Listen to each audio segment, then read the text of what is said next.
Mungkin ditolak, tidak mungkin kita patah hati adalah cinta ke Nabi Muhammad. Gak mungkin cintanya bertolak sebelah tangan. Gak mungkin cinta kita kepada Nabi Muhammad ditolak mentah-mentah, gak mungkin. Kita kemudian patah hati ketika cinta ke Nabi Muhammad, gak mungkin. Jadi satu-satunya cinta yang tidak mungkin terjadi patah hati adalah cinta kepada Nabi Muhammad Sallallahu Alaihi Wasallam. Di antara bentuk cinta kita, rindu kita kepada Nabi Muhammad adalah mengadakan acara yang seperti ini.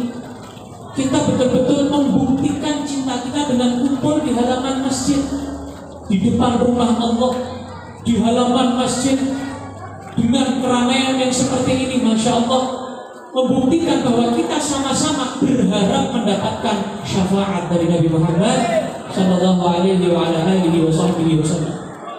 Dan memang layak kita memperingati kelahiran Nabi Muhammad, ini adalah layak.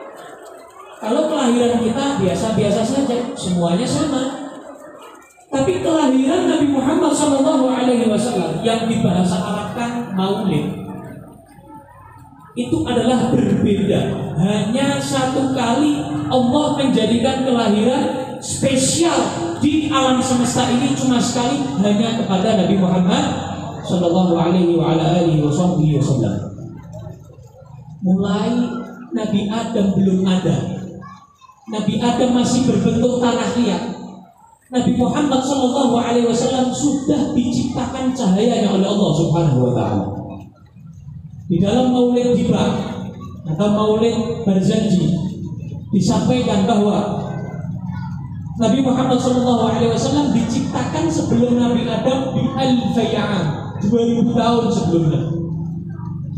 Jadi Nabi Adam sebelum diciptakan, sekitar 2000 tahun sebelumnya Nabi Muhammad sudah diciptakan. Sallu ala Nabi Muhammad 2000 tahun. Cahaya Nabi Muhammad telah diciptakan. Berarti Nabi Muhammad adalah awwal makhluqin baraza fil alam. Pertama kali makhluk Allah yang muncul di alam semesta ini adalah Nabi Muhammad Sallallahu Alaihi Wasallam. Sebelum surga, sebelum neraka, sebelum malaikat, apalagi Nabi Adam alaihis salam. Sebelumnya itu semua Nabi Muhammad sudah ada duluan. Makanya di dalam hadis Nabi Muhammad SAW menyatakan, kuntu nabiyyan, saya dulu sudah menjadi nabi, wa Adam munjadilun fi tinatih, saya sudah menjadi nabi, sedangkan Nabi Adam masih berbentuk tanah liat. Saya sudah menjadi nabi, tapi di alam arwah. Kalau di alam jasad, Nabi Adam pertama kali nabi, pertama kali rasul, makanya beliau Abul Bashar. Nabi Adam adalah Abul Bashar. Tapi kalau Abul Arwah, bapak para arwah, itu adalah baginda Nabi Muhammad SAW. Karena beliau yang pertama kali diciptakan Allah Subhanahu. Sebutkan dalam Musnad Abdul Razak, bisa diteliti di dalam kitab Musnad Abdul Razak disampaikan tentang hadis ini. Dan Nabi Muhammad SAW istimewanya, Allah setiap menurunkan kitab suci, bukan hanya Zabur, Taurat, Injil, Al-Quran, seluruh kitab Allah yang berjumlah 104 kitab suci Allah, total 104 kitab suci. Semuanya menceritakan sifat-sifat Nabi Muhammad SAW. Di dalam Al-Quran Allah menceritakan sebagian. Allah menyatakan di dalam Al-Quran menceritakan tentang Nabi Isa alaihissalam. Nabi Isa tugasnya apa? Wa mubasysyiran bi rasulin ya'ti min ba'di ismihi Ahmad. Nabi Isa memberi kabar gembira kepada umatnya, Hawariyin, umat Nabi Isa alaihissalam memberi kabar gembira. Berarti Nabi Isa gembira atau tidak? Nggak ada orang memberi kabar gembira terus sedih. Orang memberi kabar gembira pasti gembira, pasti suka, pasti gembira, sukaria, senang sekali Nabi Isa bahwa sebentar lagi akan muncul, akan dilahirkan baginda Nabi Muhammad SAW. Nabi Isa belum lahir sudah gembira. Masa kita bergembira dengan kelahiran Nabi nggak boleh? Nabi Isa belum lahir boleh? Masa kita Nabi Muhammad sudah lahir nggak boleh merayakan kelahiran Nabi Muhammad Sallallahu alaihi wa ala alihi wa sahbihi wasallam. Dalam seluruh kitab suci menceritakan Nabi Muhammad. Makanya sampai gak terima kalau Nabi Muhammad ini Nabi yang terakhir dari bangsa Arab. Gak terima. Mereka sampai menyembunyikan kertas-kertas firman-firman Allah dalam kitab Taurat tentang sifat-sifat Nabi Muhammad SAW. Yang menceritakan adalah Ka'bul Ahbar. Kalau Ka'bul Ahbar berkata, meriwayatkan, "Allamani Abi Taurat illa sifran wahidan kana yakhtimuhu wa yudkhiluhu as-sujud." Ayah saya adalah seorang kiainya orang Yahudi, ustadznya orang Yahudi. Itu menyembunyikan satu kertas, beberapa kertas dari kitab Taurat, disobek. Saya nggak tahu apa yang disobek ayah saya. Apa yang diambil oleh ayah saya, yang disembunyikan oleh ayah saya, dimasukkan ke dalam kotak-kotak kemudian dikunci. Falamma mata abi, ketika ayah saya kiai Yahudi itu sudah meninggal, fatahtu, saya penasaran, saya buka kotak itu, kertas yang disobek itu isinya apa? Fa idza fihi nabiyyun yakhruju akhir az-zaman mauliduhu bi Makkah wa hijratuhu bil Madinah wa sultanuhu bisyam. Ternyata di dalam kertas yang disembunyikan di dalam kotak menceritakan tentang baginda Nabi Muhammad sallallahu alaihi wa ala alihi wasallam. Saudara Nabi Muhammad, Nabi Muhammad lahir di kota Makkah, hijrah ke kota Madinah, dan nanti ada tanda-tanda kenabian Nabi Muhammad di daerah Syam, diceritakan secara detail. Makanya diriwayatkan dalam hadis, ketika ada salah seorang yang masuk Islam menjadi mu'allaf, ditanya oleh sahabat yang lain, apakah kamu sebelum masuk Islam telah mengenal Nabi Muhammad? Dijawab oleh orang yang mu'allaf tersebut yang baru masuk Islam, iya, saya lebih mengenal sifat Nabi Muhammad daripada sifat anak saya sendiri. Insya Allah. Jadi di dalam kitab Taurat persis semuanya sifat Nabi disampaikan. Dengan bercermin dengan kedua kuku jempol alaihissalam sampai beliau menyatakan marhaban bihabibi wa sayyidi wa qurrati ain. Cahayanya yang terpantul dicium oleh Nabi Adam, karena beliau tahu kedudukan yang sangat mulia dimiliki Nabi Muhammad. Ketika Nabi Adam baru diberikan ruh oleh Allah, baru membuka matanya, melihat di surga penuh dengan kaligrafi. Di surga itu nggak ada kaligrafi tulisan Al-Quran, ayat-ayat Injil. Kita nggak akan beriman kita nggak akan diberikan Allah ketenangan sampai seperti ini. Nggak mungkin. Semuanya adalah sebab berkah kelahiran Nabi Muhammad Sallallahu Alaihi Wasallam. Maka di akhir ceramah ini saya mengajak semuanya, ayo masyarakat Gunung Sitoli dan sekitarnya, mari kita menggali informasi tentang Nabi Muhammad sebanyak mungkin. Karena kita kalau nggak lewat Nabi Muhammad nggak mungkin dicintai Allah. Kita harus lewat Nabi Muhammad baru dicintai Allah. Ibarat rumah, ada pagarnya, ada pintunya. Pintu menuju Allah Nabi Muhammad. Nggak ada pintu yang lain. Mau cari pintu yang lain, nggak ada. Satu-satunya pintu menuju Allah hanya pintu siapa? Nabi Muhammad Sallallahu Alaihi Wasallam. Maka kita kenali pintunya.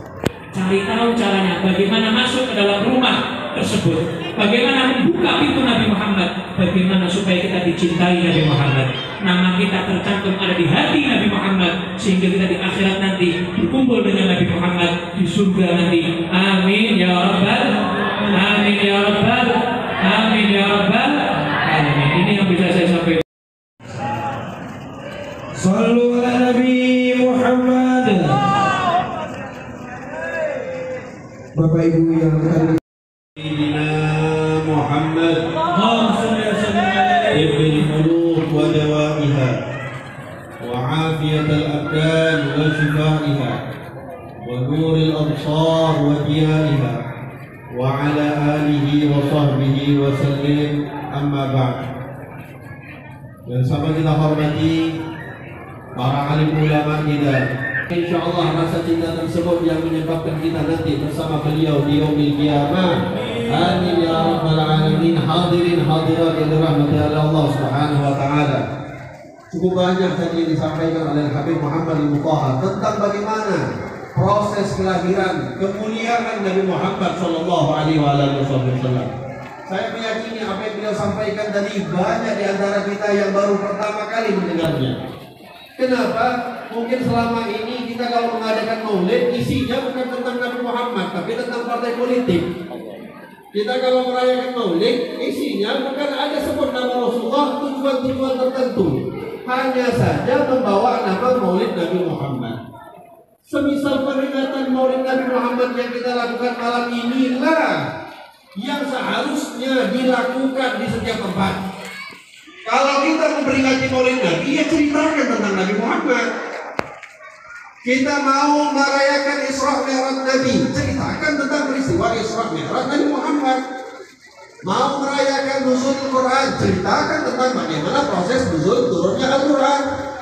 Kalau kita mau ceritakan tentang partai politik, ya buat kampanye partai politik. Jangan modus buat maulid Nabi, Isra Mi'raj, tahun baru Hijriah, isinya kampanye dari awal sampai akhir. Bahkan nama Nabi Muhammad sendiri pun tidak pernah disebut dari awal sampai akhir. Wah, ini kan sudah mencatut nama Nabi Muhammad, pencemaran nama baik Rasulullah SAW. Oleh sebab itu coba tadi kita bayangkan berapa banyak ilmu-ilmu pengetahuan yang kita dapatin.